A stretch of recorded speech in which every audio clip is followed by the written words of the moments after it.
Ein fulminantes Moin. Es ist 4:30 und wir sind wieder zurück im Studio für einen neuen Talk der 15. Leuphana Konferenzwoche New Deal, Green and Peaceful.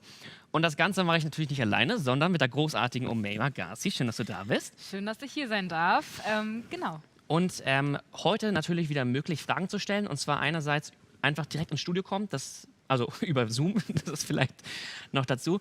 Wenn ihr auf Eventmobi seid, dann gibt es so einen Button, der heißt Participate. Und dann könnt ihr euch hier einwählen und nämlich direkt Live-Fragen stellen. Das solltet ihr unbedingt nutzen, die Chance. Und sonst? Sonst kann man über Eventmobi auch schriftliche Fragen stellen und die bekomme ich dann direkt hier auf dieses iPad und werde die dann stellen. Und das ist dann der Button Q&A neben dem Stream. So, und jetzt sollten wir nicht weiter Zeit verlieren, denn wir haben zwei wunderbar spannende Gäste, auf die ich mich schon sehr freue. Hallo, schön, dass ihr da seid. Matthäa Weihe und Gerald Knaus. Moin. Hallo, schön, dass wir hier sein dürfen. Hallo. Vielleicht fange ich einmal ganz kurz mit dir, Matthäa, an. Du Lüneburgerin im Herzen und du hast Islamwissenschaften studiert, Friedens- und Konfliktforschung und vor allem bist du aber bei Sea-Watch tätig. Du warst Cultural Mediator, also sozusagen Erstkontakt. Du bist also zweimal, glaube ich, rausgefahren, habe ich gelesen? Ja, mehrfach sozusagen. Und Mehrfach. jetzt, genau, in letzter Zeit bin ich eigentlich vor 3 Wochen erst wiedergekommen und war 2 Monate in der Einsatzleitung. Also ganz frisch sozusagen vom Mittelmeer. Und sozusagen Einsatzleitung bedeutet dann Organisation von Rettungen und... Genau, und die Koordination der Einsätze, auch die strategische Ausrichtung, wie man sich das mit dem Schiff so vorstellt, wohin man sich bewegt, aber eben vor allem auch die Teamkoordination, die Koordination der ganzen Besatzung und dann logischerweise auch die Verantwortung gegenüber der Organisation selbst. Und vorher als Cultural Mediator dann sozusagen auf dem Boot auch rausgefahren und sprachlichen Erstkontakt. Genau. Okay, spannend. Da sprechen wir nachher auf jeden Fall noch weiter drüber. Genau, das war unsere erste Gästin und unser zweiter Gast ist Gerald Knaus. Gerald Knaus ist Politikberater und Soziologe und ist bei Talkshows mit Markus Lanz und bietet Lösungen für aktuelle Probleme rund um die Thematik Flucht und Migration. Ein herzliches Willkommen auch an Sie, Herr Knaus, beziehungsweise dich, Gerald. Wir haben das gerade schon abgemacht, dass Sie uns hier duzen. Nicht, dass ihr euch wundert. Moin. Ja, hallo. Ja, ich freue mich auch und danke für die Einladung. Sehr schön, dass du die Zeit genommen hast. Da auch bereits die erste Frage an dich. Das Thema heute ist nämlich Einwanderungsland Europa. Geht das auch menschenwürdig? Und hier die Frage an dich, wie sieht Flucht in die Europäische Union aktuell aus? Ja, also wenn ich das in 30 Sekunden zusammenfasse, dann ist es erstens rund um Europa heute immer noch die tödlichste Grenze der Welt. Das heißt, wer irregulär in die EU kommt, die Chance hier zu sterben ist so hoch wie nirgendwo sonst, natürlich vor allem im Mittelmeer.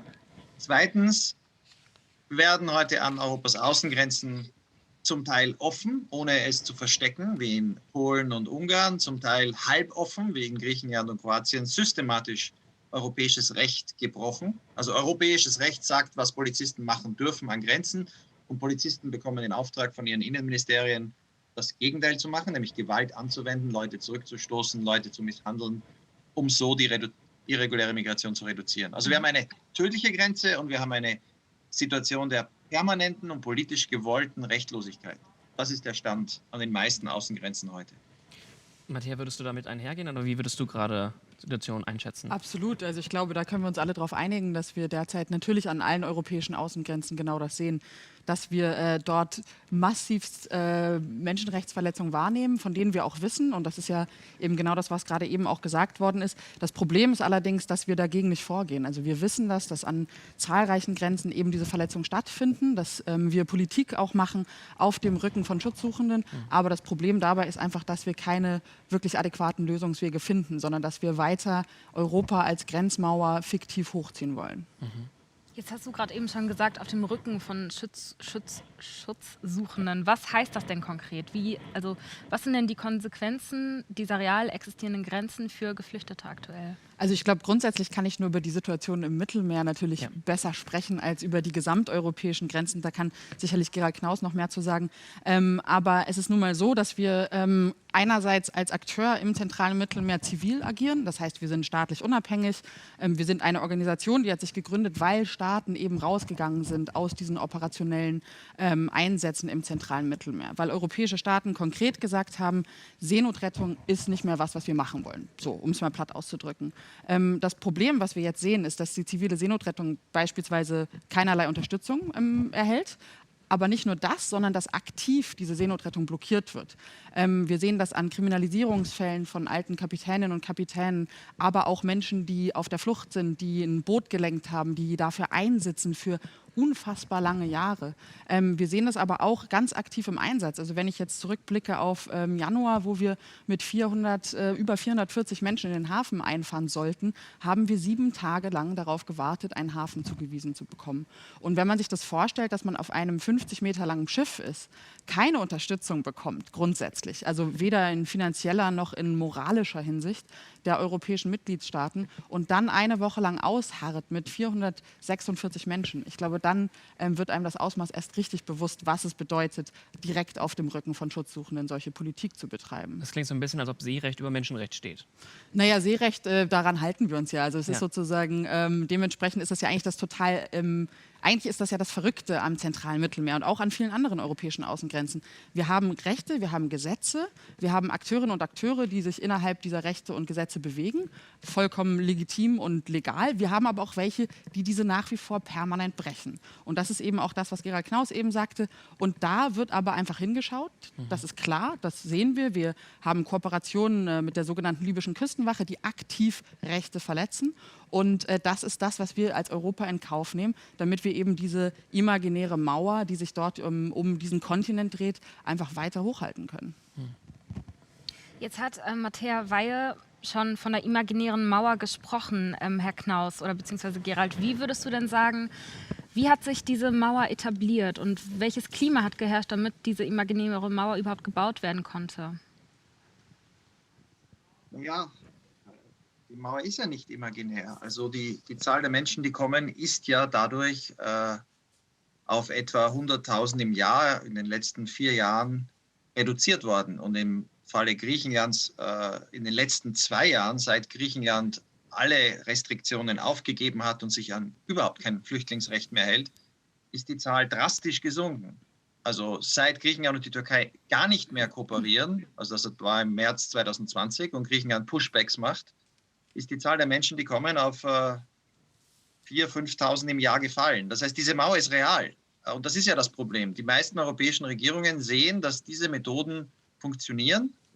Die Bevölkerung in Italien unterstützt das. Die Parteien im Parlament unterstützen das. Es gibt immer Ausnahmen. Es gibt ganz kleine Parteien. Es gibt einige Bürgermeister, die dagegen reden. Aber sogar die katholische Kirche, die das ganz stark angeprangert hat, noch vor einigen Jahren, die eine große moralische Rolle gespielt hat, ist da viel leiser geworden. Und der Grund dafür, ein Wort, die meisten Regierungen in Europa, nicht nur Italien, nicht nur Ungarn, nicht nur Polen, nicht nur Kroatien, die meisten Regierungen, fast alle, glauben heute, dass die einzige Art, irreguläre Migration zu reduzieren, diese Methoden sind.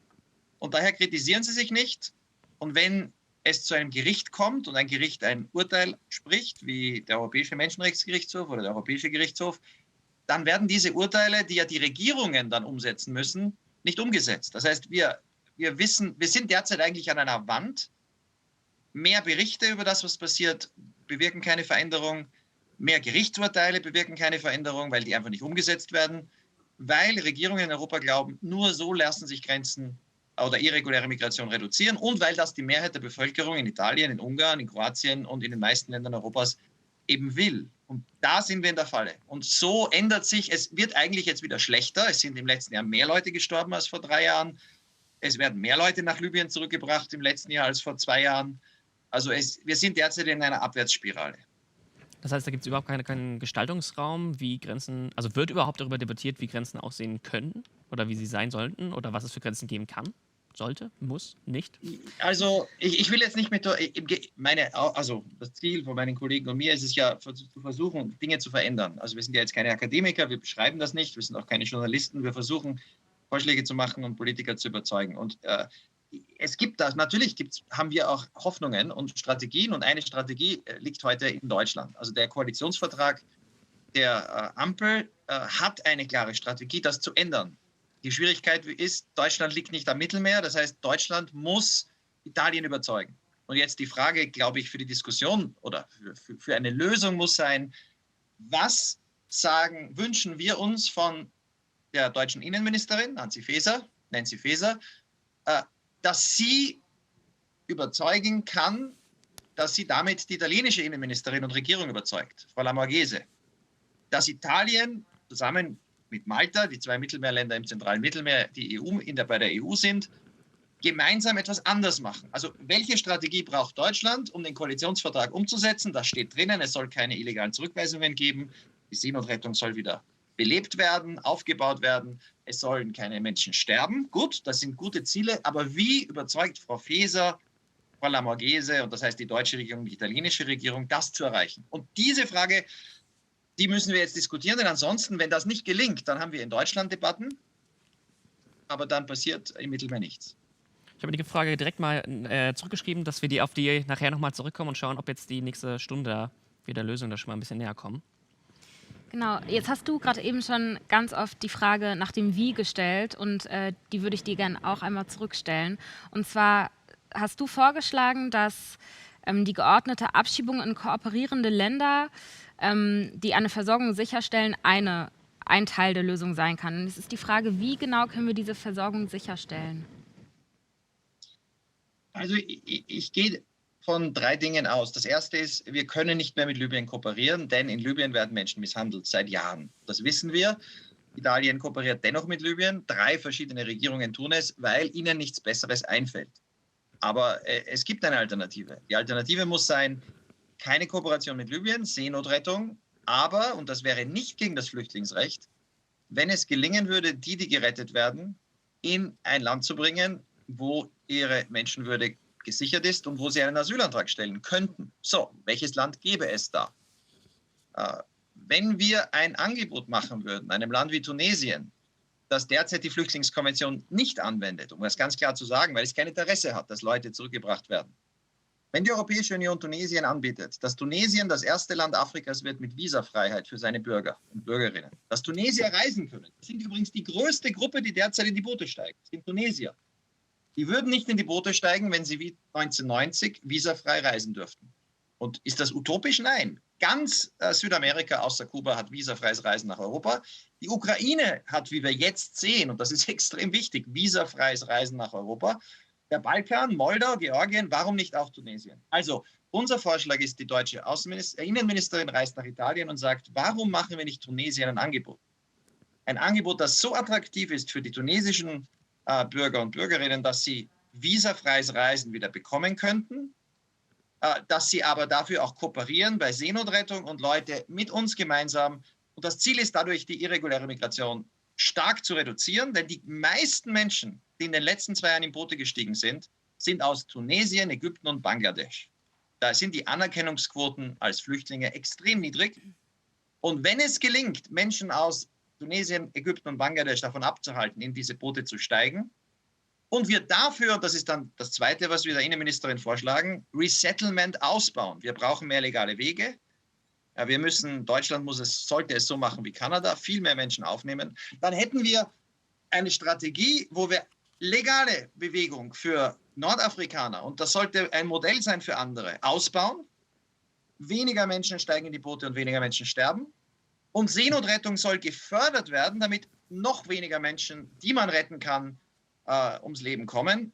Und dann kann man den Italienern aber auch sagen, es wird keine Wiederholung geben von 2016, denn 2016 haben die Italiener ja 180.000 Menschen gerettet. War ja eine Rekordzahl von Rettungen. Und in dem Jahr sind 4.600 Menschen gestorben. Das war das tödlichste Jahr im Mittelmeer überhaupt je. Und da sagen alle Italiener, und ich war oft in Rom, nie wieder ein Jahr 2016. Und wir müssen eben sagen, nein, wir retten, aber es wird nicht dazu führen, dass dann wieder 180.000 statt 100.000 kommen. Diese tragische Geschichte wird sich nicht wiederholen. Und das wäre, glaube ich, eine Strategie für Deutschland. Da muss man sich anstrengen, überzeugen, aber das würde diesen Kreislauf, wo jedes Jahr über 1.000 Menschen ertrinken, was ja unglaublich hohe Zahlen sind, hoffentlich durchbrechen. Matthäa, hast du eine Idee für einen Gestaltungsraum oder eine Strategie, was da wirklich nutzen könnte? Also grundsätzlich kann ich sagen, die Idee ist es definitiv nicht. Da widersprechen wir uns sehr, sehr deutlich. Das ist für mich, also ich finde es immer sehr, sehr spannend. Ich glaube, die Politik sucht Möglichkeiten und genau so eine Möglichkeit wird dann versucht zu finden, die allerdings nichts anderes macht, als Menschen wieder irgendwohin weiterzubringen, damit sie ja nicht auf europäischem Boden landen. Und wir könnten natürlich jetzt hier ganz intensiv über Tunesien sprechen und so sozusagen über die Rechte von Homosexuellen in Tunesien und über den Willen von Menschen, ob sie denn in Tunesien wirklich sein möchten, über Asylverfahren, ob die wirklich adäquat dort durchgeführt werden können, etc. Ich glaube, das verfehlt ein bisschen den Sinn und Zweck. Was ich aber wichtig finde, und ich glaube, das vergessen wir bei der Debatte, ist, wenn ich mich jetzt hingestellt hätte und vor 2 Monaten das Schiff umgedreht hätte und ich hätte gesagt, wir fahren nach Tunesien, ich verspreche jedem Einzelnen, der in diesem Raum ist, ich hätte das niemals moralisch tatsächlich einfach über die Bühne bringen können, weil aus gutem Grund diese Menschen natürlich nicht nach Tunesien möchten. Und ich glaube, wir müssen da auch ein bisschen aus der Best Praxis sozusagen gucken und auch ein bisschen aus den Fehlern der Vergangenheit lernen. Also die Europäische Union hat sich nicht umsonst Libyen als Kooperationspartner ausgesucht. Die Europäische Union hat auch nicht umsonst, auch mit der Hilfe von Gerald Knaus, den EU-Türkei-Deal umgesetzt. Ja, wir sehen da ganz klar ein Muster und das würde ich einfach beim Namen nennen, anstatt es immer sozusagen humanitär nett klingen zu lassen. Und das ist die Externalisierung von europäischen Außengrenzen. Und mit den Versuchen, die dann schön humanitäre Worte irgendwie benutzen, die Menschen nach Tunesien beispielsweise zu bringen oder eben ein Abkommen wie den EU-Türkei-Deal zu kreieren, damit machen wir nichts anderes, als die Festung Europa weiter hochzuziehen, aber woanders. Und da, glaube ich, müssen wir einfach mal hinschauen, dass wir nicht immer darüber reden, wie können wir denn dafür sorgen, dass weniger Menschen bei uns ankommen, sondern dass wir konkret darüber reden, wie können wir Migration denken, wie können wir eine Willkommenskultur denken, wie können wir überlegen, was sind eigentlich die strukturellen Probleme unserer Gesellschaft und auch unserer Zeit. Und natürlich ist Ukraine da ein sehr, sehr gutes Beispiel dafür. Warum haben wir plötzlich Platz? Warum haben wir aber keinen Platz, wenn wir mit 446 Menschen da sitzen und es heißt, Deutschland resettelt keine Menschen, die aus dem Mittelmeer gerettet werden, zumindest zu dem Zeitpunkt. Also wo müssen wir eigentlich ansetzen? Und meiner Meinung nach müssen wir nicht da ansetzen und ein neues, ja, sozusagen Abschiebeverfahren nach Tunesien etablieren, sondern wirklich mal ganz tief in die Strukturen zu schauen und zu überlegen, wie können wir Migration wirklich anders denken in der Zukunft. Würdest du sagen, eines der Gründe, weshalb es uns einfacher fällt, UkrainerInnen aufzunehmen, ist, weil wir rassistisch sind? Ja. Auf jeden Fall. Ich glaube, das ist auch nichts, wo wir sozusagen eine große Debatte dann drüber führen müssen. Ich glaube, das ist was, da sind wir alle sozialisiert. Ich bin eine weiße Person. Ich kann da natürlich auch aus der Perspektive dann sprechen. So. Und ich weiß, dass ich natürlich auch aufgewachsen bin in der Hinsicht mit Menschen, die mir ähnlich ausschauen und die mir ähnlich sind. Da habe ich irgendwie ein anderes Gefühl zu. Und die mediale, ja, also sozusagen der mediale Hintergrund dahinter, der macht natürlich da auch seinen Teil, oder trägt seinen Teil dazu bei. Und ja, selbstverständlich sind aber nicht nur wir als Gesellschaft das, die eben jetzt diese Willkommenskultur auch aufrechterhalten. Ja, die gab es auch 2015, aber die ebbte dann ja auch wirklich sehr schnell ab und ging in eine sehr interessante andere Richtung. Aber eben auch die politischen Handlungsstränge sind dementsprechend auch rassistisch geprägt, indem wir natürlich jetzt plötzlich ganz viel Platz haben und ganz viel Lösungen finden. Und das ist natürlich ein grundgesellschaftliches Problem. Wenn man jetzt mal auf eine geografische Karte schauen würde, wo zeichnet sich denn die Festung, über die wir jetzt kurz gesprochen hatten, ab? Also wo sind wir nicht mehr rassistisch und wo beginnt dann unser Rassismus?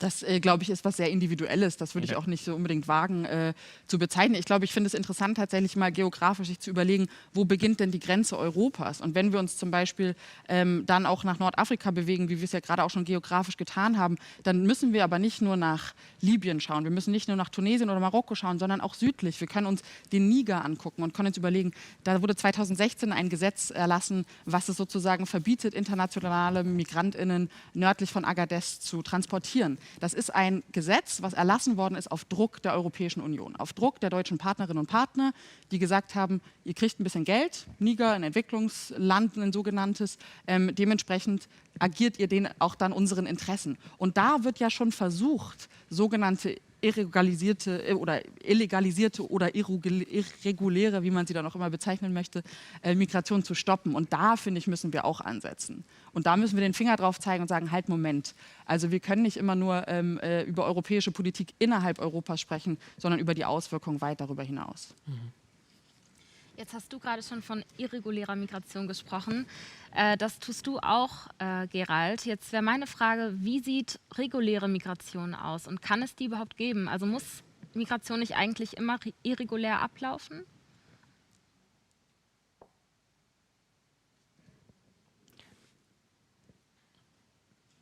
So, jetzt seht ihr das. Also das Problem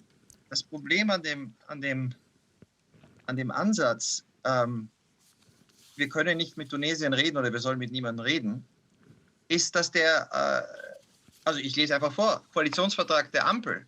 Wir wollen irreguläre Migration reduzieren. Erster Punkt. Das heißt, das ist das, worauf sich die drei Parteien geeinigt haben. Es gibt keine einzige Regierung in Europa, Mitte rechts, Mitte links, liberal, egal, nicht eine, die das nicht will. Und wenn wir jetzt aus der Diskussion jetzt herausnehmen und sagen, wir müssen erst darüber nachdenken, tief in das Denken eindringen, ja, das ist schön, aber das hilft bei den Diskussionen, wenn wir heute in diesem Jahr die Zahl der Toten reduzieren wollen. Nichts. Ich weiß nicht, wie wir das machen. Also wir können, es gibt noch mehr Berichte, Leute sterben, das ist tragisch. Die Leute wissen, dass Menschen sterben, in Italien noch mehr als in Deutschland, weil es noch öfter in den Medien ist. Aber jeder Italiener sagt, nie wieder 2016. Und darauf brauchen wir eine Antwort. Aber wäre dann nicht eine Möglichkeit, um sozusagen einen Versuch zu starten, zum Beispiel, wenn wir dann jetzt auf die Seenotrettung schauen, wäre dann nicht eine Möglichkeit zu sagen, die Koalition in Deutschland kann ganz klar, ganz schnell resetteln. Beispielsweise macht sie nicht. Ja, warum ist das aber nicht die warum macht Option? sie es nicht? Warum macht sie es nicht? Zwei Gründe. Und ich habe diese Gespräche geführt mit den Italienern im Parlament und im Innenministerium. Der erste Grund ist, die Italiener würden es nicht zulassen, wenn jetzt Deutschland, also jetzt sind es ja noch nicht viele, aber sagen wir, es kommen, im letzten Jahr war es schon über 60.000, es kommen wieder 120.000 Menschen im Jahr. Die Koalition in Italien würde es nicht zulassen, wenn Deutschland jetzt sagt, lasst die alle in Italien an Land, 120.000. Und Deutschland würde nicht, natürlich, würde sagen, diesen 120.000, die größten Nationalitäten sind aus Bangladesch, aus Tunesien, aus Ägypten, relativ sehr geringe Anerkennungsquoten. Die wurden nie umgesiedelt, auch nicht 2015 auf dem Höhepunkt der Willkommenskultur. Wir werden jetzt nicht beginnen, automatisch jeder, der im zentralen Mittelmeer ankommt, und auch wenn es immer mehr werden, nach Deutschland zu bringen, weil dann werden immer mehr sich auf den Weg nach Libyen machen. So war es 4 Jahre lang. Und um zu Niger zu kommen, ich habe mit vielen Westafrikanern gesprochen, die unterstützen absolut die Idee, dass man Leute daran hindert, in die Sahara zu kommen, weil sie die Hölle erlebt haben in der Sahara. Sie geraten dort in die Hände der brutalsten libyschen Menschenschmuggler, also Freunde von mir, die jetzt in Baden-Württemberg sind, Lehrer aus Gambia, die sagen, da fahren 50 Leute weg und dann kommen 41 Leute an, in seinem Fall. Also ich verstehe nicht, warum wir nicht das Gegenteilige versuchen, nämlich dafür zu werben, Flüchtlinge, die Schutz brauchen, legal zu bekommen, zu holen, aber eben nicht erst nach Libyen zu locken. Die Zivilgesellschaft in Senegal, die Mütter der Kinder, die da aufgebrochen sind, die Zivilgesellschaft in Gambia reist durch das Land und warnt Leute, geht nicht nach Libyen. Also mein Problem ist nicht, wir haben das gleiche Ziel. Wir wollen, dass Europa mehr Flüchtlinge aufnimmt. Aber die Vorstellung, dass wir irgendeine Regierung in Europa überzeugen können, irgendeine, und wenn wir das nicht tun, bleibt alles, wie es ist. Dann bleibt alles, wie es jetzt ist, und Italien arbeitet mit Libyen, die EU gibt Libyen Geld, die Seenotrettung wird behindert, es sterben jedes Jahr 1500 Menschen oder mehr. Das ist ja unakzeptabel. Aber dann müssen wir sind in einer Demokratie, gewählte Politiker überzeugen. Und irgendwann, wenn man 5 Jahre lang versucht hat, eine Strategie zu verfolgen, die nicht funktioniert, nämlich einfach zu sagen, ihr müsst wieder zurück zu dem, was ihr früher gemacht habt, nämlich Italien koordinierte Seenotrettung, das wäre gut, mehr Schiffe im Mittelmeer, das wäre gut, jeder, der gerettet wird, kommt nach Italien, das wäre gut. Aber in diesen Jahren sind 3-mal mehr Menschen gestorben als jetzt. Und dann würden alle in Europa sagen, das machen wir nicht. Und darauf brauchen wir eine Antwort. Und wenn wir die Antwort nicht haben, dann bleibt es, wie es ist. Legale Migration, wenn das die Frage war. Natürlich brauchen wir mehr legale Migration. Ich verstehe auch nicht, warum es nicht mehr Menschenrechtsorganisationen gibt, die sich dafür einsetzen, das, was möglich ist mit der Ukraine, mit Georgien, mit Moldau, nämlich die Visapflicht aufzuheben, auch für Tunesien dafür zu argumentieren. Dann könnten Tunesier, der homosexuelle Tunesier, kann dann mit dem Flugzeug legal kommen. Also das ist so unendlich viel besser, wenn es keine Visapflicht gäbe. Und ich habe jahrelang in Innenministerien in Europa dafür geworben, die Visapflicht für die Balkanländer aufzuheben. Und wir hatten Erfolg. Aber immer war das Argument, weil wir müssen eben gewählte Politiker überzeugen, die wieder Parlament überzeugen müssen. Visapflicht aufheben führt nicht dazu, dass wir die Kontrolle verlieren. Also das bedeutet dann, dass ausreisepflichtige Tunesier zurückgenommen werden. Aber das ist ja legitim, das ist ja nicht gegen die Flüchtlingskonvention. Und zur letzten wichtigen Frage von der Aufnahme von Flüchtlingen. Die 100.000, die derzeit im Jahr über das Mittelmeer kommen, darunter sind sehr wenige, die am Ende Flüchtlingsstatus bekommen in Europa. Die allermeisten Flüchtlinge sitzen heute in anderen Teilen der Welt und kriegen keinen Schutz. Wenn wir also Resettlement ausbauen und zum Beispiel der UNHCR ein Kontingent hätte, schon für 5.000 oder 10.000 Menschen aus Westafrika, die dann einfach in ein Nachbarland gehen, beim UNHCR sich melden können, UNHCR macht Resettlement und die werden aufgenommen in Europa, hätten wir mehr Schutz als jetzt. Also wir müssen die Strategie, die derzeit auch von vielen NGOs verfolgt wird, die Großartiges leisten und unglaublich viele Menschenleben retten. Aber die politische Strategie, Europa dazu zu bewegen, das zu verändern, was jetzt passiert, die stößt gegen eine Wand. Das wird nie funktionieren. Und dazu muss man nur 3 Gespräche führen in Rom mit irgendwelchen Parlamentariern oder bei irgendeinem EU-Rat mit den 27 Innenministerinnen und Innenministern reden.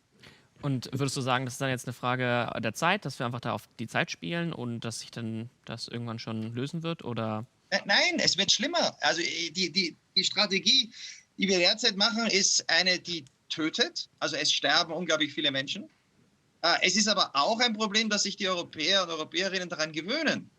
Also in Griechenland, der jetzige Migrationsminister wird als Held gefeiert, weil er die Zahlen reduziert hat. Und zwar nicht durch Kooperation oder Rückführungen. Es gibt seit 2 Jahren gar keine mehr, sondern durch brutale Pushbacks. Und wenn wir uns daran gewöhnen und wenn die Welt sieht, das muss man ja dazu sagen, der Rest der Welt ist ja schlimmer als Europa.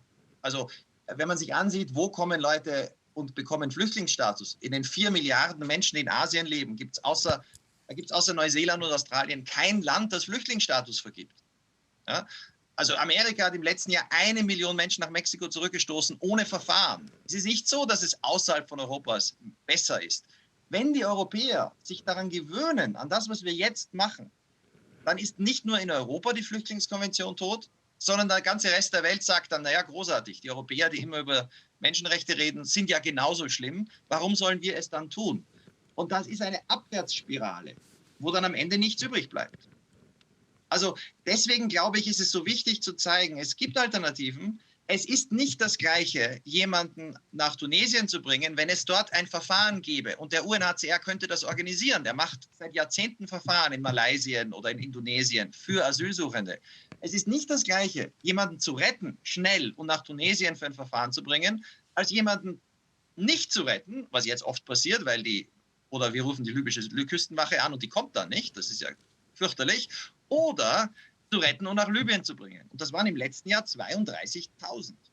Also ich glaube, das ist auf jeden Fall was, dieser Vorschlag, der ja im Koalitionsvertrag steht. Und daher, glaube ich, ist gerade für die deutsche Zivilgesellschaft die Chance da. Reden wir jetzt mit den Parteien im Bundestag und sagen wir, versucht das, was ihr da beschrieben habt, umzusetzen. Es ist nicht die offene Grenze nach Europa. Dafür gibt es keine Unterstützung, weder in Deutschland noch sonst wo. Aber es ist eine humanere Form der Kontrolle als die Unmenschlichkeit, die wir jetzt haben. Und es rettet die Flüchtlingskonvention. Denn natürlich kann niemand nach Tunesien zurückgebracht werden, direkt vom Schiff, einem Europäer. Da stimme ich dir ja zu. Aber die Idee, dass es unmöglich ist, in Tunesien Menschen aufzunehmen. Wir haben jetzt in den letzten Tagen gesehen, das arme Moldau, unendlich viel ärmer als Tunesien noch, hat jetzt in den letzten Tagen 90.000 Menschen aufgenommen. Und das ist natürlich gut. Da muss man sie unterstützen, da muss man helfen. In dem Fall ging es vielleicht um ein paar 5.000 Menschen. Und dann würde der Zustrom, die Zahl der Menschen, die in Boote steigen, sowieso reduziert werden. Und dann muss man legale Wege ausbauen. Das ist entscheidend. Jetzt ist mir eine Sache aufgefallen, während du gesprochen hast, hast du die ganze Zeit darüber gesprochen, dass wir versuchen müssen, PolitikerInnen zu überzeugen.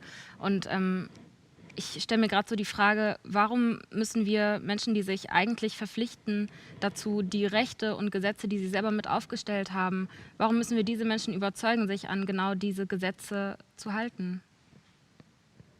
Naja, wir sind ja zum Glück in einer Demokratie. Das heißt, die Politiker reagieren ja auf das, was sie hören, in den Medien, von der Zivilgesellschaft und vor allem natürlich von Wählern und Wählerinnen.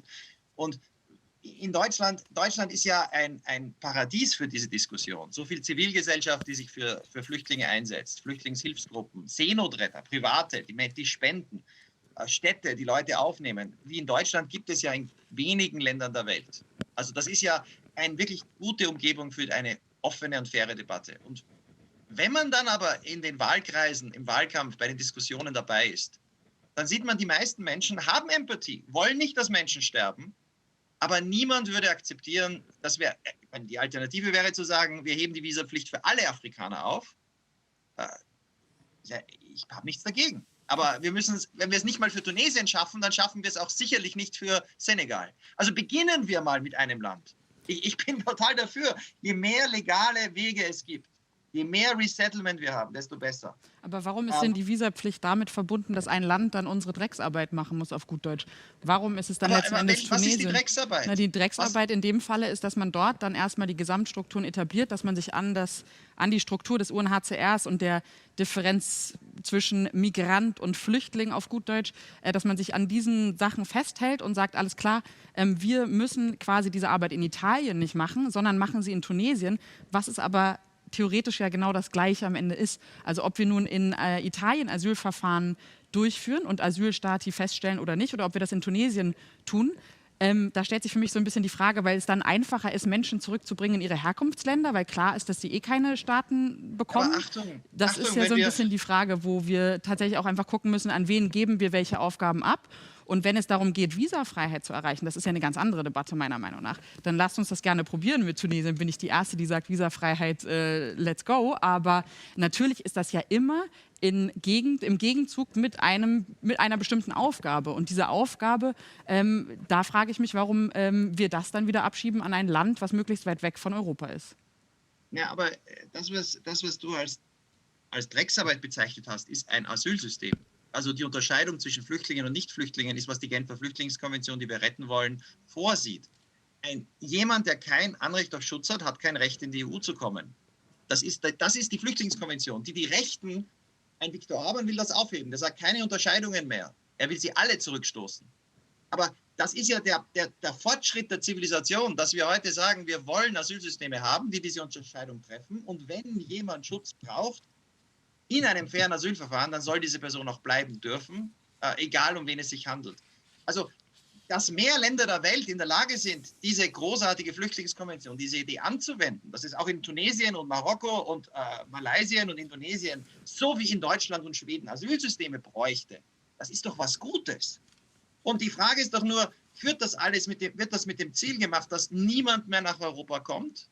Oder ist das Ziel, dass Menschen nicht mehr in Boote steigen, von Schmugglern in Libyen misshandelt und vergewaltigt und getötet werden, die dann am Ende sowieso irregulär sind und vielleicht noch abgeschoben werden, weil sie am Ende keinen Schutz bekommen? Wäre es nicht besser, wir bauen dafür Resettlement aus? Und das war ja in der Vergangenheit auch möglich und ich glaube auch die Empathie ist da. Wenn wir ein System hätten in Deutschland wie in Kanada, wo jedes Jahr 40, 50, 70.000 Menschen, proportional zu dem, was die Kanadier machen, als Flüchtlinge aufgenommen würden, wenn sich Zivilgesellschaft, Kirchen, Vereine, Städte melden könnten, sagen, wir wollen Leute aufnehmen, dann würden diese Menschen in ein Flugzeug steigen, wie in Kanada, hinfliegen, Männer, Frauen, Kinder und nicht nur die extrem mutigen und wagemutigen jungen Männer, die sich das zutrauen, sondern eben auch Frauen, auch Kinder, würden dann in die Flugzeuge steigen und bekämen bei uns Schutz, ohne ihr Leben zu riskieren. Dieses Ausbauen von Resettlement, und dafür sind wir ja beide, die Seenotrettung, dafür sind wir auch. Der Aufbau von Asylsystemen in der ganzen Welt, dafür sind wir auch. Aber all das ist in Demokratien, und zwar in jedem Land der Welt, von Amerika über Kanada, über Neuseeland, bis überall in Europa, nur möglich, wenn wir es verbinden mit Reduzierung irregulärer Migration. Und da ist erst die Frage, wir können natürlich hoffen auf den Tag, an dem alle Grenzen verschwinden, an dem alle Regierungen anders denken. Ich sehe den Tag nicht, weil ich das auch bei Menschen, die wirklich an Flüchtlingsschutz glauben. Ich meine, in der deutschen Regierung, in der jetzigen Koalition, da gibt es wirklich ganz viele, die wollen diese unmenschlichen Grenzen nicht mehr haben. Aber auch die müssen andere in Europa überzeugen. Wenn Frau Nancy Faeser jetzt nach Rom fährt, muss sie eine italienische Innenministerin überzeugen. Da braucht sie Argumente. Und jetzt ist es nicht die Aufgabe von jedem, aber wir denken halt darüber nach, mit welchen Argumenten könnte sie Italien davon überzeugen, nicht mehr so wie jetzt auf Libyen zu setzen, weil das eine katastrophale Politik ist. Und wenn sie dann sagt, setzt nicht auf Libyen, aber sonst macht es so wie 2016, rettet jeden und bringt alle nach Italien und das ist die einzige Politik, dann wird ihr in Rom niemand zuhören. Also das wissen wir. Das ist jetzt keine Ideologie, das ist einfach faktisch. Matthäa, würdest du als Seenotretterin sagen, dass die zivile Seenotrettung eigentlich die Probleme löst, die die Politik geschaffen hat? Also dürfte es die zivile Seenotrettung eigentlich geben, wenn die Politik alles richtig machen würde? Nein, natürlich nicht. Das sagen Okay. wir ja auch schon seit Jahren. Also wir haben uns ja eigentlich auch gegründet mit dem Vorwand, dass wir wirklich nur ganz kurzfristig dort agieren wollen. Und sobald Staaten wieder eintreten für das, was sie eigentlich tun sollten, nämlich ihren Pflichten nachkommen der Seenotrettung, würden wir uns ja liebend gern wieder zurückziehen. Ich möchte nichts lieber machen als einen anderen Job. Also das verspreche ich wirklich allen Menschen hier. Ich möchte das auch nicht unbedingt gerne weitermachen, weil es einfach wahnsinnig anstrengend ist, weil man gegen Mauern rennt. Und das stimmt ja auch. Also diese Aussage, gegen Mauern zu rennen mit bestimmten Kompromisslosigkeiten in Hinblick auf den Schutz der Menschenrechte, ja, aber genau das ist das Problem. Warum rennt man gegen Mauern? Und ich weiß, dass man realpolitisch natürlich bestimmte Hebel nur verändern kann derzeit, ja. Aber ich glaube trotzdem, dass wir dringende, starke Stimmen brauchen, die eben auch genau dann den Finger darauf hinzeigen und sagen so, aber halt, Moment, das, was hier vorgeschlagen wird, das hat aber auch in der realen Praxis für unsere Arbeit, für das, wofür ich einstehe, für meine moralische Verpflichtung, für ich als Europäerin, als Deutsche, whatever, you name it, hat das wahnsinnige Konsequenzen. Und deswegen natürlich werden Gerald Knaus und ich uns da nie einig werden. Und das ist auch in Ordnung so, zumindest für heute. Aber ich glaube, trotzdem muss man auch einfach sagen, wir haben ganz viele Felder in der migrationspolitischen Landschaft Europas. Also wir haben die zivile Seenotrettung oder die Seenotrettung allgemein. Wir haben aber natürlich dann auch die griechischen Inseln, die Ägäis. Wir haben unterschiedliche Abkommen anderweitig. Das ist ja nur mit der zivilen Seenotrettung hat sich das Problem Migration nicht gelöst.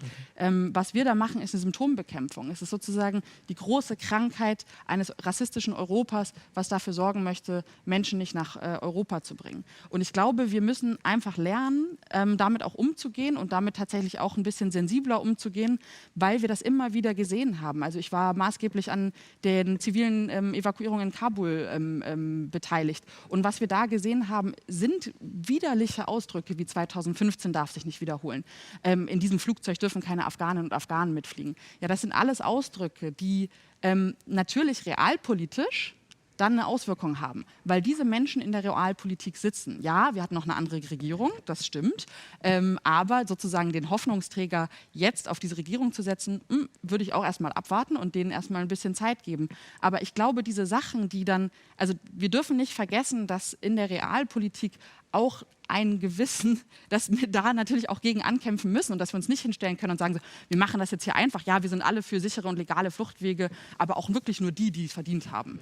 Und dann sind wir genau in der Debatte. Alle Ukrainerinnen und Ukrainer haben es verdient, ja, agree. Aber alle Afghaninnen und Afghanen aus Kabul hätten es doch auch verdient. So, und wo sind dann die tollen Ideen? Wo sind dann die großartigen Pläne, dass wir da irgendwie sichere und legale Wege schaffen? Und für mich haben es zum Beispiel auch Menschen, die in einem Land hungern, die ihre Familie nicht ernähren können, die sie morgens aufwachen und nicht wissen, wie sie es klingt total bescheuert, aber genau das sind diese Menschen, denen ich begegne tagtäglich. Und die haben es für mich ganz genauso verdient wie irgendwer anderes. Und da braucht man niemanden gegeneinander ausspielen, sondern da braucht man einfach nur Menschenverstand. Wir hatten vorhin kurz auch schon das Thema Rassismus da in diesem Zuge ja auch angesprochen. Ist es so, also beziehungsweise welches gesellschaftliche Klima braucht man denn vielleicht dann eben auch?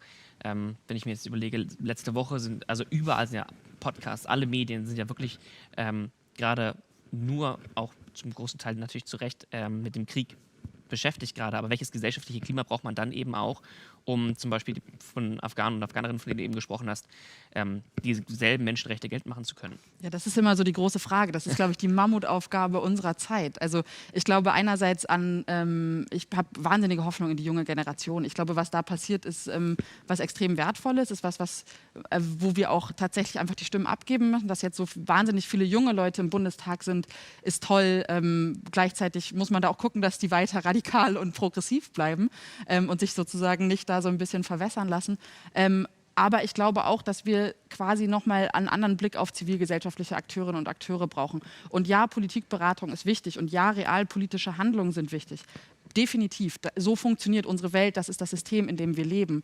Aber die Stärkung von zivilgesellschaftlichen Strukturen, ob das in der Friedensarbeit ist, ob das in der Konfliktmediation ist, ob das in Krisen- und Katastrophenschutz ist, genau das gilt es zu stärken. Und ich fände, wenn wir jetzt nochmal dann konkret zu dem Thema zurückgehen, in dem ich mich dann sozusagen auch zu Hause fühle, wenn wir über die neue Regierung reden und das, was unsere Innenministerin denn gerne verändern möchte, dann würde ich ihr mal einen Tipp geben und dann würde ich ihr sagen, sie könnte doch mal wirklich damit anfangen, tatsächlich aktiv die zivilen Akteurinnen und Akteure, die existieren, zu unterstützen, auch in der Seenotrettung. Und das passiert derzeit nicht und das ist auch nicht absehbar, dass das passiert. Das sind leere Worthülsen. Ob sich daran was verändert, werden wir sehen. Du hast gerade davon gesprochen, dass sich der Blick auf zivile Gesellschaft verändern muss. Wie würdest du sagen, sollte diese Veränderung aussehen? Also grundsätzlich glaube ich extrem an eine starke und praktische Solidarität der Zivilgesellschaft, dass wir sozusagen jetzt ja auch sehen, was möglich ist. Also wir sehen, es ist eine globale Krise, nicht die einzige. Ja? Also wir haben andere Krisen und Zivilgesellschaft schafft es dann auch als aktiver Akteur tatsächlich in dieses ganze Momentum reinzugehen und da wirklich aktiv Dinge zu verändern. Das hätten wir in Afghanistan auch gehabt. Da waren genug zivile Akteurinnen und Akteure. Das haben wir auch in der Seenotrettung, das haben wir in Griechenland, das haben wir sozusagen an all diesen großen, in Anführungsstrichen, Krisen der letzten Jahre ja immer überall gesehen. Das Problem, was aber daran fehlt, ist nicht die Anerkennung davon, ist nicht, dass man irgendwo sitzt und Leute sagen, ach Mensch, toll gemacht, sondern ist die aktive Unterstützung der Politik und die aktive Unterstützung da zu sagen, alles klar, hier sind Akteure, die sind wahnsinnig agil, weil sie ein Netzwerk besitzen, weil sie sozusagen von unten die Gesellschaft versuchen zu verändern. Und wir sitzen aber hier und dann wäre doch das Schöne daran, wenn wir anfangen würden, uns dort ein bisschen zu begegnen. Jetzt haben wir eine Frage vom Stream zugeschickt bekommen. Und zwar haben wir jetzt gerade ganz viel über die Auswirkungen und die Folgen gesprochen. Und die Frage zielt so ein bisschen mehr auf die Ursachen ab. Und zwar lautet die Frage, müssen wir nicht auch über Freihandelsabkommen und so weiter sprechen, die zurzeit Menschen erst dazu bringen, zu fliehen, weil sie afrikanische Märkte zum Beispiel kaputt machen? Gerald? Also ich glaube, es ist schon hilfreich, die Zahlen mal anzusehen. Die Zahlen von Menschen, die in Boote steigen, sind so eine kleine Zahl. Es entsteht immer ein Gefühl von einer gewaltigen Migration über das Mittelmeer. Ich meine, Nigeria hat 200 Millionen Einwohner, da leben 90 Millionen in absoluter Armut, $1 am Tag. Das Land mit den meisten Menschen in absoluter Armut der Welt. Aus Nigeria kommen im Durchschnitt derzeit 200-300 Menschen im Jahr nach Europa. 200-300 von einem Land mit 200 Millionen. Das heißt, die Strukturdebatten über was wir machen müssen, um Armut in der Welt zu reduzieren, wie wir unsere Entwicklungshilfe besser einsetzen, was wir in Handelsabkommen machen, die sind total wichtig. Aber die Migration ist so ein winziger Teil, dass ich immer davor warne, das zu vermischen, weil dann kommt gleich die Debatte, ja, vielleicht sollten wir Entwicklungshilfe so einsetzen, um Fluchtursachen zu bekämpfen. Nein, die ärmsten Länder der Welt, da kommt gar niemand zu uns. Dort sollten wir trotzdem die Entwicklungshilfe einsetzen. Also ich glaube, da muss man einfach die Proportionen sehen. Es kommen unglaublich wenige Menschen, aber sie erzeugen politisch, und das Gefährliche ist ja, wenn man dann keine Strategie hat, darum haben ja die Politiker auch von Parteien der Mitte. Also in Italien, der Innenminister, der verhandelt hat mit Libyen, den ersten neuen Vertrag, war aus der ehemaligen, aus der linken Partei, mit der Linkspartei, Marco Minniti. Das war kein Rechtspopulist. Und die Politik der jetzigen Innenministerin, die ist auch keine Rechtspopulistin, ist die gleiche wie die von Matteo Salvini in der Kooperation mit Libyen. Und die machen das deswegen, weil sie sagen, die Bevölkerung verlangt das. Sonst, und das ist ja auch passiert, auf einmal war Matteo Salvini der beliebteste Politiker im Land mit 34% in den Umfragen und bei den Europawahlen. Und der will aber ein total anderes Italien. Also rassistisch, anti-Roma, pro-Putin, anti-EU, anti-Ausländer. Und dann haben die Politiker der Mitte gesagt, wir müssen bei der Politik im Mittelmeer eine Politik der Kontrolle haben. Und jetzt ist die Chance, die ich sehe, mit der jetzigen deutschen Regierung und auch mit anderen, sonst wäre sie hoffnungslos, wir müssen eben sagen, es gibt andere Formen von Kontrolle. Kontrolle ohne Kooperation mit Libyen. Kontrolle ohne die Seenotrettung zu behindern. Das ist, glaube ich, der Unterschied. Dass ich glaube, dass wir das auch kurzfristig erreichen könnten. Und ich sehe also nur eine Frage. Wenn wir in der EU ein Verteilungssystem hätten, was ja viele NGOs wollen, dann hätten wir, das war so beschlossen nach 2015, Leute aus Italien auch nach Bulgarien gebracht. Ist ja auch ein EU-Land. Wenn die Bedingungen dort menschlich sind. Wenn sie dort nicht menschlich sind, hätte es uns die Menschenrechtskonvention verboten. Das Gleiche gilt für Tunesien. Also wenn wir Leute retten und dann nach Tunesien zurückbringen, nicht um sie zu bestrafen, um Gottes Willen, sondern eben um den Anreiz, in Boote zu steigen, zu reduzieren, weil wir dadurch auch weniger Tote haben, dann geht das nur rechtlich, wenn dann dort die Bedingungen so sind, wie in ganz vielen Ländern der Welt, wo der UNHCR auch Asylverfahren macht. Also ich bin da viel weniger defätistisch. Wenn ich davon ausgehe, die Europäer sind sowieso alles Rassisten oder die meisten, bis auf einige 10% in der Zivilgesellschaft, die sich engagieren, die 90% sind Rassisten in Italien, in Ungarn, in Polen, in Kroatien, in Frankreich, in Spanien und in Deutschland, dann ist es natürlich hoffnungslos. Aber das glaube ich nicht. Und wir sehen es ja jetzt wieder. Und ich glaube auch ehrlich gesagt nicht, dass die Reaktion auf die Ukraine mit Rassismus etwas zu tun hat. Es ist die gleiche Reaktion, die Kolumbien hatte für die Menschen aus Venezuela, die Türkei hatte für die Menschen aus Syrien. 4 Jahre lang war die Grenze offen für alle Syrer und die Indien hatte für die 10 Millionen aus Bangladesch. Es sind Nachbarn. Und bei Nachbarn, die überhaupt nur fliehen können zu uns, da gibt es gar kein anderes Land, da ist, auf einmal sehen wir die unglaubliche Empathie, weil man merkt, wenn wir nicht helfen, dann hilft niemand. Und das Problem, und da bin ich ja auch bei dir mit Afghanistan, ist natürlich, die Nachbarn rund um Afghanistan sind alle brutal. Die schließen alle ihre Grenzen. Die lassen niemanden raus. Wir müssen also, wenn wir wollen, dass die Afghaninnen und Afghanen, die Schutz brauchen, zu uns kommen, die werden sich nicht durchschlagen. Die müssen wir abholen. Und dafür brauchen wir organisierte Projekte wie Resettlement, wie das Kanada hatte. Dass das geht, ein Freund von mir hat gerade erst einen Artikel geschrieben, wo er erinnert daran, dass wir bei den Bootsflüchtlingen in den 80er Jahren im südchinesischen Meer, die Vietnamesen, im Jahr damals eine Koalition von Staaten über 200.000 Leute umgesiedelt haben. Also da geht es nicht um kleine Zahlen. So etwas bräuchten wir wieder, auch für Afghanistan. Und dafür, glaube ich, kann man wirklich werben. Und wenn nur Deutschland und Frankreich und die Niederlande so viel machen würden bei Resettlement wie Schweden, wären das 100.000 Resettlement-Plätze im Jahr. Das ist realistisch. Das ist in dieser Koalition zu erreichen. Und dafür würde ich mich einsetzen. Jetzt hast du gerade eben davon gesprochen, dass wir auch Anreize schaffen müssen, eben beziehungsweise Anreize reduzieren müssen, damit Leute nicht oder Flüchtlinge oder Menschen, die auf der Flucht sind, eben nicht in Boote steigen. Und da frage ich mich, ist der Tod, der mit einer sehr hohen Wahrscheinlichkeit auf sie wartet, nicht Anreiz genug, eigentlich nicht zu fliehen? Also, ich meine, wir wissen, dass Menschen, und ich habe ja viele Gespräche auch geführt, nicht so viele wahrscheinlich wie Mattia, aber doch auch sehr, sehr viele mit Menschen, die aufgebrochen sind und die danach dann gesagt haben, ich wäre nie aufgebrochen, wenn ich gewusst hätte, was mich erwartet in Libyen oder die Folter, die Qual, die Gefahr. Aber Menschen schätzen Risiken schlecht ein. Ein junger Mann und junge Männer sind weltweit die am meisten Unfälle haben, weil sie einfach risikogesteuert sind und einfach Dinge. Ein junger Mann in Gambia, der sagt, ich versuche jetzt nach Italien zu kommen, der denkt nicht an die 2%, die ertrinken. Das ist die Zahl in den letzten Jahren ungefähr im zentralen Mittelmeer. Und das ist auch nicht erstaunlich. Ich meine, Leute, die in den Krieg ziehen, jetzt die Ukraine verteidigen, denken auch nicht mit Prozentzahlen. Die stellen sich eine bessere Zukunft vor. Die denken, mein Freund hat es geschafft, der schickt mir ein Bild aus Rom. Also in den sozialen Medien sieht man das ja dann. Da ist dann jemand aus einem Fischerdorf außerhalb von Dakar in Senegal und der schickt ein Bild aus Europa. Und aus diesem Fischerdorf machen sich dann mehr junge Leute auf den Weg, weil sie das Gefühl haben, der hat es geschafft, ich kann es auch schaffen. Nein, die Angst vor dem Tod, ob das jetzt 0,1% sind, wie in der Ägäis, oder 2%, was natürlich ein enormer Unterschied ist, die schreckt, glaube ich, junge Leute nicht ab.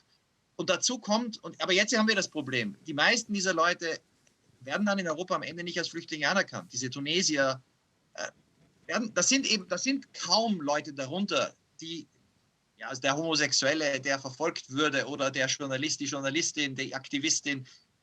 Das sind eher Leute, die denken, ich schaff's, ich kann mein Leben verbessern, total legitim.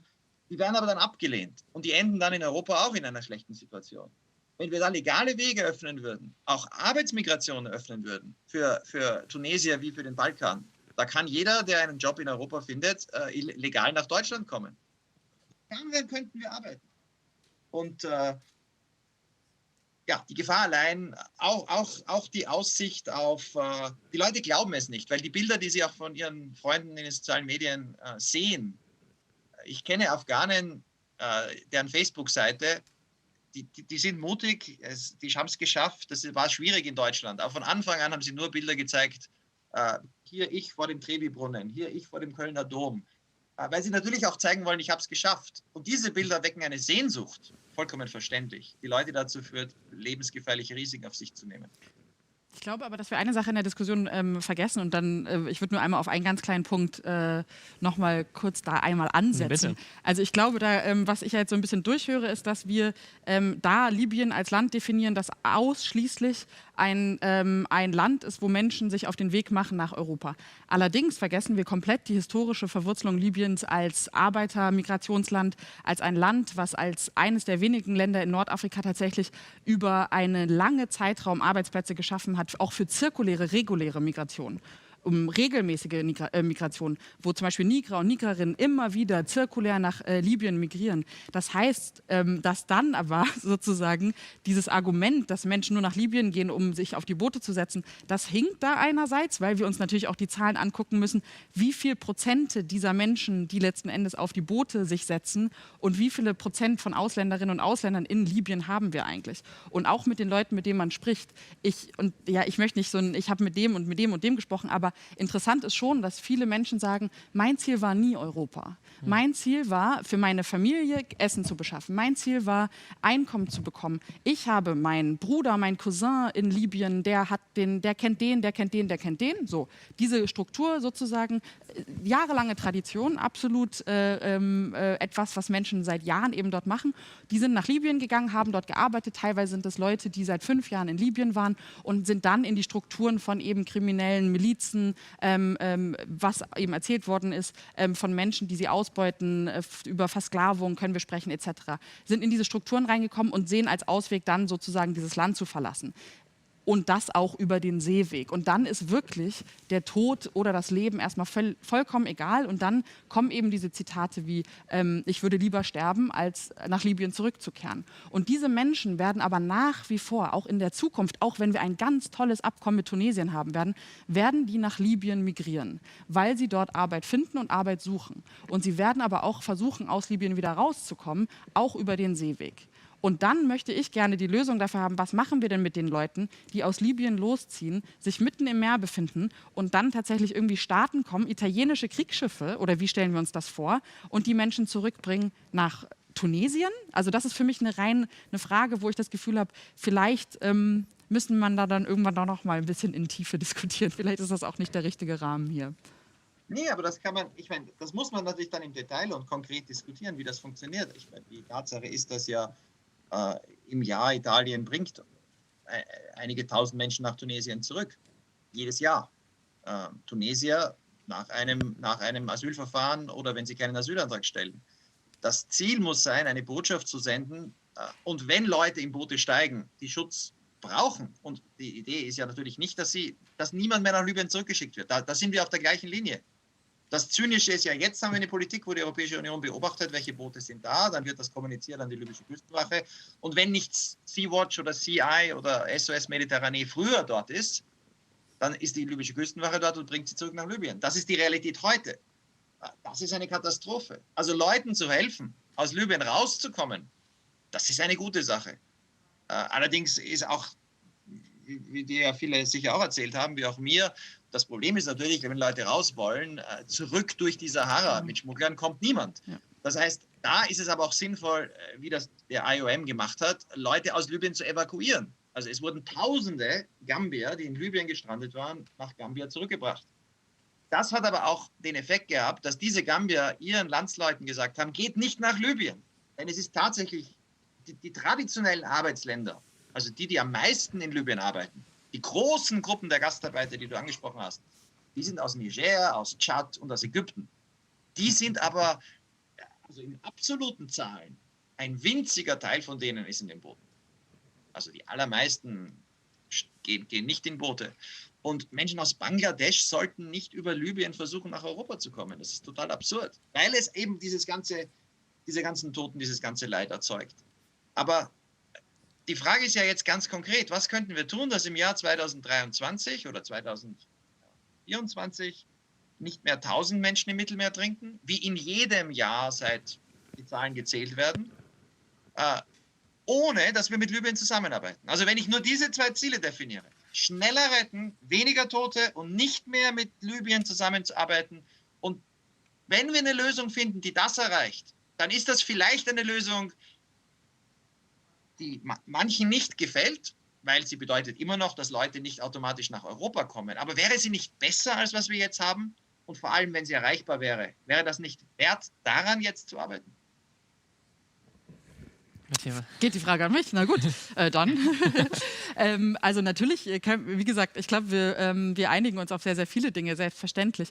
Aber grundsätzlich ist es ja so, also wir arbeiten in dem Sinne natürlich auch mit einem Gedanken, dass wir sagen, Menschen sollen selbstbestimmt bestimmen können, wo sie leben möchten. Wir gucken uns Bewegungsfreiheit an, die existiert in der EU, die existiert zum Beispiel auch im ECOWAS-Raum. Allerdings hört die eben genau dann zwischen der Grenze zwischen Schwarz und Weiß auf. Und das ist sozusagen die Hautfarbengrenze. Im Süden oder im globalen Süden haben wir die Bewegungsfreiheit und im globalen Norden die EU-Bewegungsfreiheit, wenn wir es mal so platt ausdrücken wollen.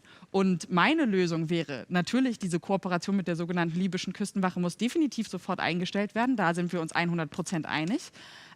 Gleichzeitig muss eben auch die zivilen oder beziehungsweise nicht nur zivilen, sondern die staatlichen Rettungskapazitäten im Mittelmeer ausgebaut werden. Aber eben Menschen müssen garantierte, sichere und legale Einreisewege bekommen. Und da müssen wir anfangen zu überlegen, eben wie wir Migration denken wollen. Und wegkommen von einem stupiden Katalog, wo wir Menschen nach Rubriken einsortieren, ob das jetzt für mich ein echter Flüchtling oder ein falscher Flüchtling ist oder ob es nur ein Migrant oder doch irgendwie sowas dazwischen ist. Und ja, natürlich haben wir dieses System von bestimmte Länder haben bestimmte Einordnungen und bestimmte Länder haben auch keine Chancen auf einen Asylstatus. Aber genau da müssen wir doch ansetzen. Wir können doch nicht mit diesem System weiterleben, was Menschen schlichtweg kategorisiert. Und da scheiden sich natürlich die Geister zwischen Realpolitik und Aktivismus. Da, glaube ich, machen wir uns auch nichts vor, wenn wir das einfach mal so in den Raum werfen, dass sich da natürlich auch die Wege scheiden. Aber grundsätzlich muss doch klar sein, dass wir dafür sorgen müssen, dass Menschen legal in die EU kommen können und das nicht mit einem Abkommen, wo wir eben Visafreiheiten versprechen, wie wir es damals in der Türkei versprochen haben, das auch nicht mit einem Abkommen, wo wir dann letzten Endes die ganzen Asylverfahren in Tunesien durchführen, wo Menschen aber auch nicht sein möchten, oder mit möglichen Fehlern, aus denen wir lernen müssen. Wir müssen aus einem ITM nach Niger oder Ruanda müssen wir doch gelernt haben, dass wir Menschen aus Libyen evakuieren in ein anderes afrikanisches Land, was dann vollkommen überfordert ist mit den Kapazitäten. Daraus müssen wir doch auch lernen. Und das sind so die Momente, wo ich glaube, wenn wir uns da an einen Tisch setzen, und das ist ja meine Idee von Politik, so ein bisschen, um da mal einen Bogen hinzuspannen, wenn wir uns an einen großen Tisch setzen könnten und wir könnten Akteure vereinen, wie Gerald Knaus, wie Menschen von zivilen Seenotrettungsorganisationen, wie eine Innenministerin, wie betroffene Personen, ja, endlich mal mit betroffenen Menschen sprechen, dann können wir zu Entscheidungen kommen und zu Lösungen kommen, aber auch mal outside of the box denken. Und das wäre eigentlich so das, wo ich sagen würde, wir müssen vielleicht auch mal überlegen, wie wir unsere demokratischen Prozesse insofern auch formen können, dass wir eben genau diese betroffenen und zivile Perspektive damit mehr integrieren. Weil politisch gesehen klingt das alles schön und gut, aber wenn wir dann wirklich mal Menschen fragen, kommen wir wahrscheinlich bei einem anderen Ergebnis raus. Matthäa Weyer und Gerald Knaus, ich hoffe, dass wenn wir uns wiedersehen, dann hoffentlich an einem anderen Tisch wahrscheinlich dann, den du so ein bisschen gerade beschrieben hast. Wir könnten bestimmt noch 20.000 Fragen weiterstellen, aber leider sind wir hier jetzt schon fertig für den Moment. Habt ihr vielleicht noch einen Tipp, wenn man jetzt als Zuschauerin sagt, man möchte irgendwie nochmal da weiter reindenken, man möchte sich irgendwie weiter aktivieren, sich beschäftigen. Habt ihr beide da vielleicht noch einen Tipp? Ein Buch, ein Film, ein Ort, ein Video oder irgendetwas, eine Organisation? Ich fange mal an, dann gebe ich das letzte Wort an Gerald, weil ich gerade fast das letzte Wort gehabt hätte, dann ist es fair. Ich glaube, ich würde gar nicht so ein bisschen in diese thematische Ecke gehen, sondern ich glaube, ich würde den Mut haben zu diskutieren, den Mut haben auch zu streiten, den Mut haben, unterschiedliche Meinungen zu haben und für das einzustehen, wofür man auch wirklich gefühlsmäßig wirklich einstehen möchte. Aber ich würde vor allem dahin appellieren zu sagen, redet mit Menschen, die betroffen sind. Also ich als weiße Person bin in einer sehr schwierigen Position. Das muss mir bewusst sein. Und ich muss mit Betroffenen sprechen. Und dann kommen wir vielleicht zur Lösung. Gerald. Ja, also das ist jetzt, ich hätte es sonst nicht angesprochen, aber ich habe ja ein Buch geschrieben. Welche Grenzen brauchen wir zwischen Empathie und Angst, Flucht, Migration und die Zukunft von Asyl, wo ich genau meine Gespräche mit Menschen aus Gambia, aus Marokko, aus Senegal, aus der Türkei, also Flüchtlingen, versucht habe, so zu beschreiben und dann eben auch den politischen Prozess zu beschreiben, wie man dann zu humaneren Grenzen als den jetzigen kommen kann. Und die Grundidee in dem Buch ist, dass menschliche Grenzen möglich sind, dass aber leider unmenschliche Grenzen eben auch funktionieren. Also dass unmenschliche Grenzen, die mit Gewalt Migration stoppen, erfolgreich sind. Also man kann mit Gewalt Menschen stoppen und wenn man sich daran gewöhnt, ich meine, wir haben viele Zäune in der Welt, wo niemand mehr drüber kommt, dann ist das ein neues Gleichgewicht und da müssen wir aufpassen, dass wir das jetzt nicht in Europa auch erreichen, wo die Leute dann sagen, machen wir es halt so. Und wie man dagegen argumentieren kann, mit Fakten, Beispielen, positiven Erfahrungen, wo es schon mal anders geklappt hat, die habe ich alle versucht zu sammeln in dem Buch. Also, aber Sie finden auch ohne, wenn Sie das Buch nicht kaufen wollen oder nicht brauchen, wenn Sie auf www.grenzen.eu gehen, da habe ich viele dieser Fakten und auch Vorträge, die sind alle ohne ein Buch zu kaufen erhältlich. Also geht auch. Vielen, vielen Dank. Grenzen.eu. Danke, Gerald. Danke, Mattea. Wir gehen raus mit dem Appell, mutig sein und vor allem auch die eigenen Privilegien hinterfragen, wenn es um das Thema Flucht und Migration geht. Das war's von uns. Exakt. Vielen, vielen Dank euch beiden, dass ihr heute bei uns im Studio wart. Wir haben noch viel, viel mehr, was hier an dem Tisch schon passiert ist und was auch heute noch passieren wird. Das Ganze gibt es auf www.leuphana.de/Konferenzwoche. Da gibt es viele, viele weitere Informationen, Blogs und Co. Insofern vielen Dank fürs Zuschauen und wir sehen uns.